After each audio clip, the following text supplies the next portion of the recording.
Bonjour à tous et bienvenue dans la vidéo. Comme vous le savez probablement déjà, hier, dimanche 19 mai 2024, le président iranien s'est écrasé avec son hélicoptère. Ils étaient un total de 5 personnes à bord. Aucune personne n'a survécu, c'est officiel depuis ce matin, lundi 20 mai. Ce que je vous propose dans cette vidéo, c'est de revenir sur ce que nous savons sur cet accident. Des images sont sorties. L'épave a notamment été trouvée et localisée grâce à un drone turc, localisé à haute altitude, pas très loin de Tavil, mais également, nous allons en reparler, pas très loin de la ville de Ouzi en Iran. Pour localiser un petit peu tout ça, le président iranien et le ministre des Affaires étrangères étaient en visite pour l'inauguration d'un barrage frontalier de l'Iran. Et comme vous pouvez le voir, nous l'avons déjà dit sur cette chaîne, l'Iran est un pays extrêmement montagneux. Ils sont montés à bord d'un Bell 412, je vais revenir dessus, et depuis le barrage, sont partis vers le relief, la haute montagne, alors qu'il y avait des conditions météo absolument désastreuses, et notamment des réductions de visibilité, du brouillard. Je vous rappelle que le brouillard, c'est visibilité inférieure à 1 km, la brume inférieure à 5 km, et au-dessus, c'est du beau temps. Mais en hélicoptère, autant voler dans la brume est une situation d'avenir, autant dans le brouillard, à une centaine de nœuds, en altitude à plus de 6, 7, 8 000 pieds, c'est pas forcément quelque chose de très aéronautiquement safe. Toujours est-il, nous savons qu'il était à bord d'un Bell 412. Le Bell 412 est issu tout droit de la grande famille des Bell, le Huey que vous connaissez tous pour le Vietnam, qui avait 2 pales, qui faisaient environ 4 tonnes, 2 fois 1500 chevaux, plus de 16 000 exemplaires fabriqués. Plusieurs milliers ne sont pas revenus du Vietnam.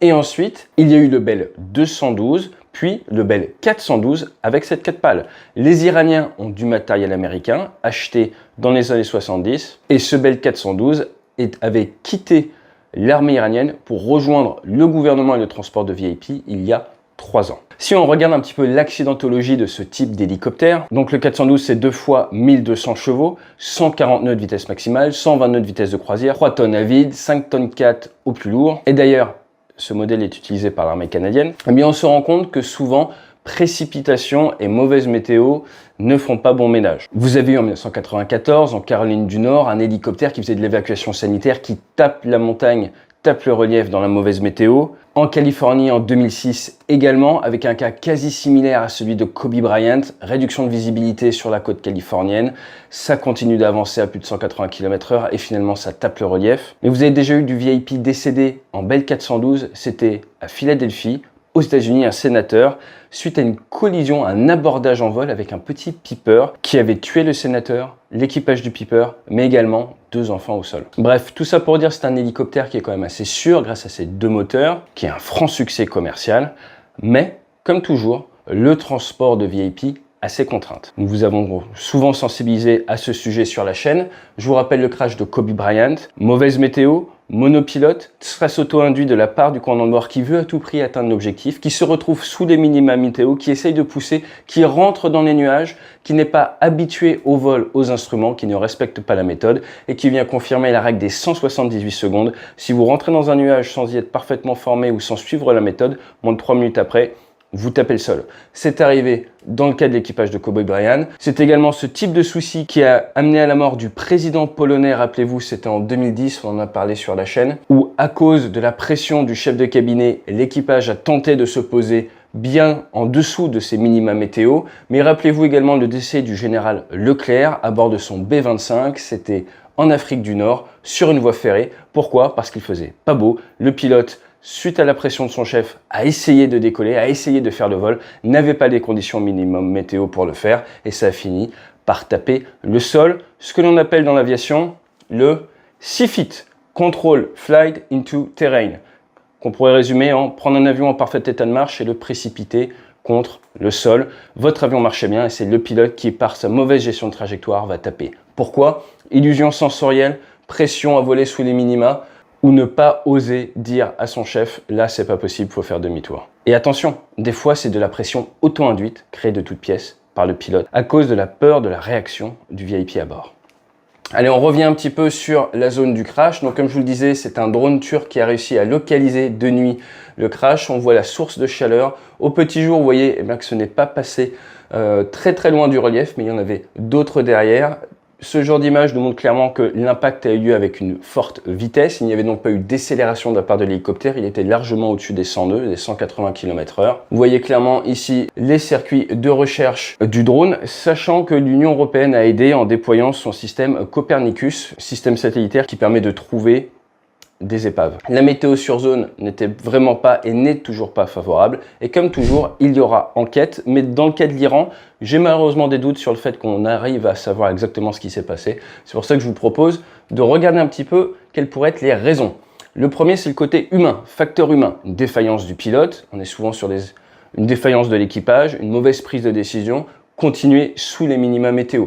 Le côté matériel, nous sommes sur un hélicoptère qui peut avoir des pannes, c'est un pays sous sanction, avec un hélicoptère qui peut être mal entretenu, mais surtout, point critique, vous êtes en altitude, vous êtes en montagne, il y a une densité de l'air qui est plus faible. Si vous perdez un moteur à ces altitudes-là, vous risquez de descendre assez fort. Donc la perte d'un moteur peut amener ce type d'hélicoptère à ces altitudes-là, avec une certaine charge à bord, à se retrouver en descente, car dans un avion, on parle d'altitude de rétablissement. En hélicoptère, il y a un petit peu la même philosophie, mais face à la haute altitude, la perte d'un moteur peut être catastrophique en hélico, tout comme en avion. Il faut donc faire attention au relief.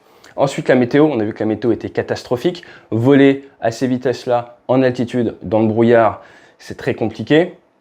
Et la navigation y est rendue complexe également. Et après, derrière, un phénomène extérieur. Pensez sabotage, pensez se faire abattre, pensez ce que vous voulez. Dans tous les cas, vu la zone où ça a eu lieu, je pense personnellement que le plus probable sont deux hypothèses.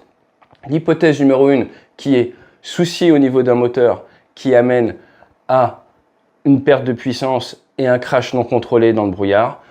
Deuxième hypothèse que je mets pareil, on va dire au même niveau, qui est un CFIT, un vol contrôlé directement dans la montagne par erreur de navigation ou par souci de référence pour le pilote alors qu'il est passé au vol aux instruments. Je vous rappelle qu'il y a deux types de vol, le vol à vue, vous avez des références extérieures, le vol aux instruments. Voler aux instruments dans la montagne comme ça, je leur laisse personnellement. Pour finir sur une petite note un peu historique, je vous présente Uziel Gal, né en Allemagne, qui ensuite a rejoint l'armée israélienne. C'est lui qui a inventé le Uzi. Pourquoi est-ce que je vous parle des Uzi? Eh bien tout simplement parce qu'il y a un petit village à quelques kilomètres de la zone de crash qui s'appelle Uzi, petit village iranien. Ça ne s'invente pas, et je suis sûr que certains y verront un signe, que c'est peut-être dû à un signe extérieur. Dans tous les cas, d'un point de vue aéronautique, l'histoire de l'aviation est pleine d'accidents similaires, que ce soit avec des présidents, avec des généraux, et d'ailleurs, saviez-vous qu'en 1968, le chef d'état-major des armées françaises est décédé en décollant du terrain de Saint-Denis de la Réunion avec son état-major, sa femme et sa fille, car à 23h15, dans les nuages, le pilote, plutôt que de tourner à gauche et s'éloigner de la montagne, a tourné à droite et a tapé la montagne. Le compte-rendu d'accident l'a prouvé des années plus tard. Il n'y avait aucune force extérieure qui rentrait en jeu, seulement un concours de circonstances et une mauvaise décision de la part de l'équipage face à des conditions météo assez compliquées car ce jour-là, un cyclone se rapprochait de l'île. Je vous dis à très bientôt sur la chaîne, n'hésitez pas à vous abonner, on va vous sortir dans les prochaines heures une vidéo sur les MiG-31 détruits par des missiles balistiques attaqués Metz. Excellente semaine à vous et fly safe.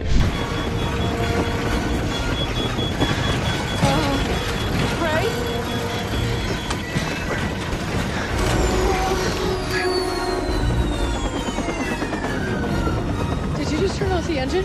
Yeah, we got a gearbox failure. Must have been that hit we took in LA. I'm gonna have to auto-rotate down. Auto what? We're gonna crash.